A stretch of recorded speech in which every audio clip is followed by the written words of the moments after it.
복날 삼계탕을 먹는 이유. 여러분, 여름이 되면 복날이 있잖아요. 복날엔 기운을 챙기려고 삼계탕을 먹잖아요. 그런데 이 초복, 중복, 말복은 언제부터 생겨난 거고 왜 하필 삼계탕을 먹게 된 걸까요? 오늘은 복날에 삼계탕을 먹는 이유에 대해 오늘 정리해드리겠습니다. 1. 복날의 기원. 삼복이라는 개념이 문헌에 처음 등장하고 체계적으로 설명되기 시작한 건 기원전 2세기에서 1세기쯤, 그러니까 한나라 시기예요. 그때는 여름 중에서도 가장 더운 시기를 삼복이라고 부르면서 하늘의 기운, 즉 양기가 가장 강한 때라고 생각했어요. 이건 음양오행 사상과도 관련이 있어요. 단순히 절기라기보단 사람이나 가축이 더위에 지쳐서 쉬는 날이었죠. 그래서 사람이 더위에 지쳐 엎드린다는 의미에서 복이라는 이름이 붙은 거예요.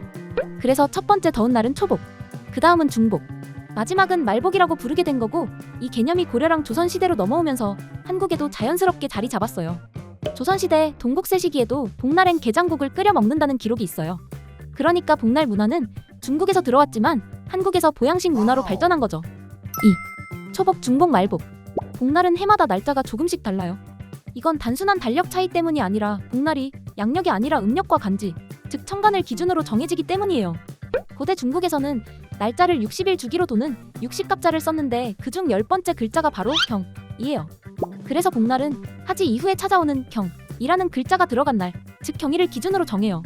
하지 다음 세 번째 경일이 초복, 그 다음 경일이 중복, 그리고 입주 이후 처음 오는 경일이 말복이에요. 즉 하지 이후 경일 3번이 삼복이에요. 쉽게 말해 초복은 더위가 시작되는 시기, 중복은 1년 중 가장 덥고 습한 시기, 말복은 더위가 슬슬 꺾이기 시작하는 시점이죠. 대략 한 달 정도 이어지는 1년 중 가장 더운 시기, 그게 바로 삼복이에요. 3. 삼계탕. 원래 복날 음식의 원조는 게장국이에요.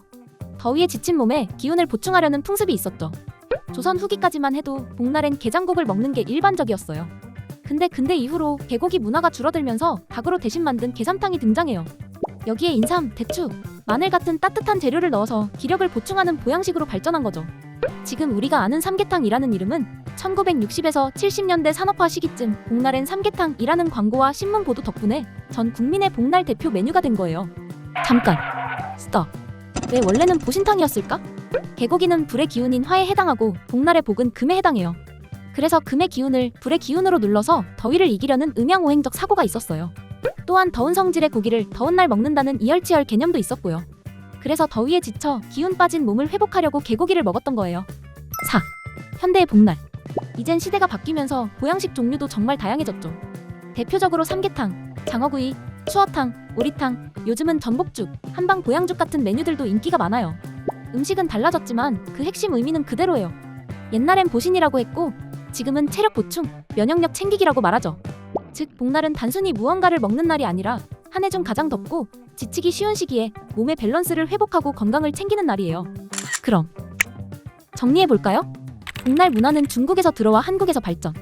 삼복은 한 달간 이어지는 가장 더운 시기. 원래 복날 음식은 게장국이었음.